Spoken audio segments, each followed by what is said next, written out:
Welcome back sa aking YouTube channel para sa first time.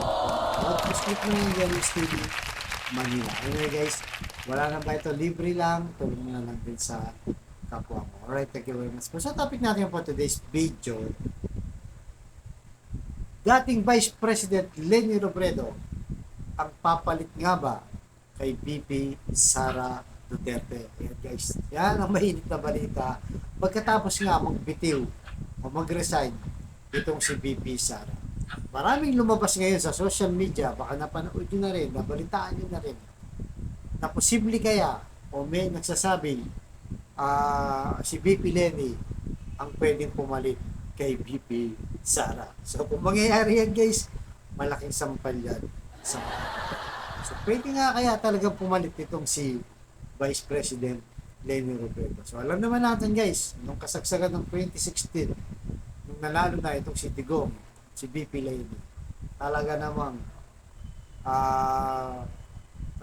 natunaw itong si Atty. Leni Robredo, Vice President Leni Robredo, na sinasabing lutang, lugaw, at kung ano pang mga masasakit. Diba? Pero nag-survive siya. Diba? Kahit hindi na siya naging kasama sa gabinete, ginawa pa rin niya kanyang narapat. Bagamat ako guys, hindi ko naman yung binoto si Leni Robredo guys bilang presidente nung nakaraan. Kahit nung vice president siya. Pero nakita naman natin yung record niya guys. Wala siyang bahid ng korupsyon. Malinis ang kanyang accounting, lalo na sa COA plug, wala siya. Hindi siya na-plug ng COA. Hindi kagaya ni VP Sara, talagang maraming na-plug sa kanya. Sa COA.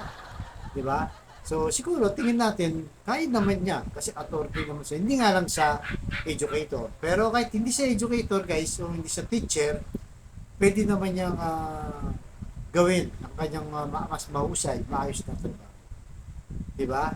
Kaya maraming nagsasabi, diba? Kaya si Edsel Lagman, tinanong na siya, guys, yung spokesperson ng Liberal Party. Sabi niya, hindi namin naaksahan na posible palang ipapalit. Na alam naman natin guys, noong 2022 bakbakan ng ating eleksyon, di ba? Siraan kay Leni, siraan kay Pangulong Bongbong Marcos, kay VP Sara, lahat. Kay Isko, lahat talaga sila. Pero yun ang nakatagalan guys, habang ang unit team ay nakakalabuhan, di ba? Nakakalabuhan at nagbabangayan, nakita natin, kahit ako guys, nakita ko, baka napanood nyo na rin sa mga BBM vloggers, na kung saan ay, di ba, sa ngayon ay pinupuri na nila itong si VP Leni. Sabi nila, baka nagkamali nga daw sila, pinagtawanan si Leni, kinutya, di ba, tinawag na lugaw, na lutang. Pero ngayon nakikita nila yung opposition na mas maayos pala dahil ang opposition na traditional opposition, particularly Liberal Party, ay constructive. Ibig sabihin ng constructive opposition o traditional opposition ay sa issue lang. Diba? Sa issue lang. Kung mali yung issue sa pananaw nila, bibira sila. Ganun sila, diba? Kahit ngayon panahon ni BBM. Pero pag ang issue, tumatama naman, pinupuri nila. Hindi ba kamakailan lang itong si VP Leni, guys? Diba sinabi niya, okay ang palakad ni BBM ngayon, lalo na sa usapin ng West Philippines. Pinuri mismo ni VP Leni itong si BBM. Siguro yung mga BBM vloggers, yung, di ba? Nakita nila, ba? Okay pala yung mga Liberal Party, mga kakamping o dilawan, di ba? Okay pala, kumakampi rin pagka dapat kampiyan. Pero yung mga DDS, di ba, iba, walang ginawang tama si BBM, di ba? West Philippines, kahit anong mga issue, para sa kanila, masama lahat ang ginawa. So tayo guys, isko naman tayo, di ba?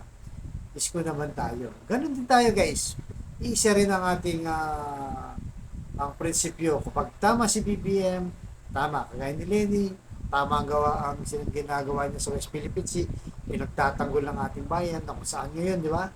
Mainit ang nag-uusapan mga Chinese, lalo pa talagang sobrang pambubuli na, pambabastos na sa ating mga Pilipino, di ba? Naikukumpara nung panahon ni Digong, di ba? Na talagang binabakbakan, talagang naging tuta siya ng China. Kaya pagdating sa education, di ba guys, posible nga talaga siguro. At talagang malaking sampal to sa mga Duterte guys, kapag nangyari na, posible rin talagang mangyari. Kaya marami rin nagsasabi, dapat talaga educator, di ba? O may malasakit. Hindi naman talaga kailangan na teacher, pero mas maganda teacher priority. Pero kahit hindi teacher, kung mapili nga si pipiliin o iba, basta may malasakit sa estudyante sa Pilipinas, pwede na yun guys. Tignan nyo si Isko guys, paulit man ako dito. Hindi sa teacher, hindi sa educator, hindi sa deputy secretary, pero yung malasakit niya, lalo pat galing siya sa public school, sa kahirapan. Nakita niya kung gaano kahirap ang walang classroom, di ba?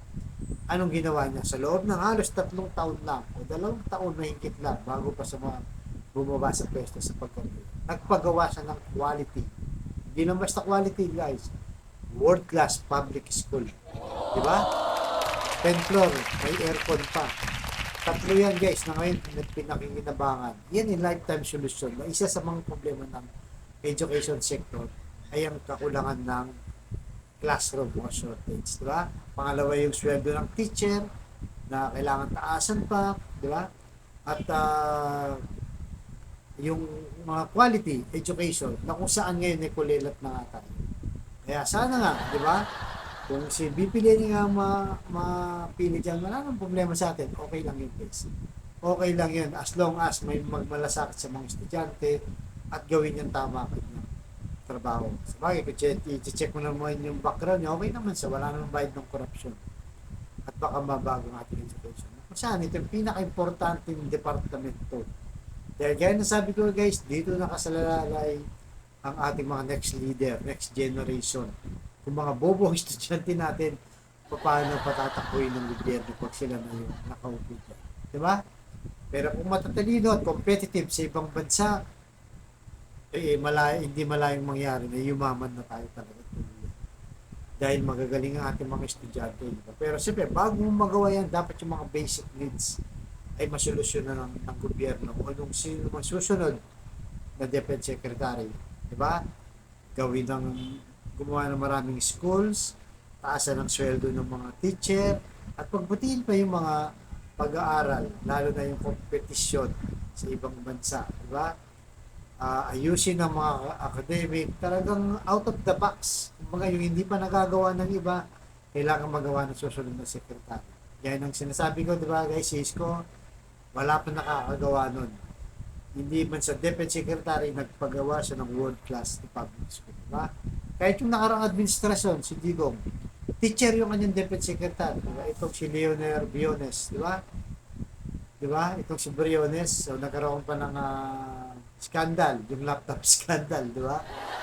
Pero hindi niya naisip na magpagawa ng world class public school. Yun ang sinasabi ko guys. Hindi man sa educator, pero out of the box. Talagang lifetime solution at habang tumatagal, nasusolusyonan ang ating problema. Kaya maraming nagsasabi, talagang lumalabas sa pangalan ni Lenny Robredo na pamalit kay BP Sara. So kaya guys, sinong bet nyo guys na pwedeng pumalit kay Inday Sara bilang Deputy Secretary? Sana maayos na nga at mas maganda hindi politisyon, di ba? Para walang bahin. O politician man, basta tahimik at hindi mag-skandalo, di ba? O biglang aayaw, mag-aaway nila. Kailangan suportado rin yung Pangulo at yung policy. Alright guys, ganito na po. May susunod ng vlog. Thank you.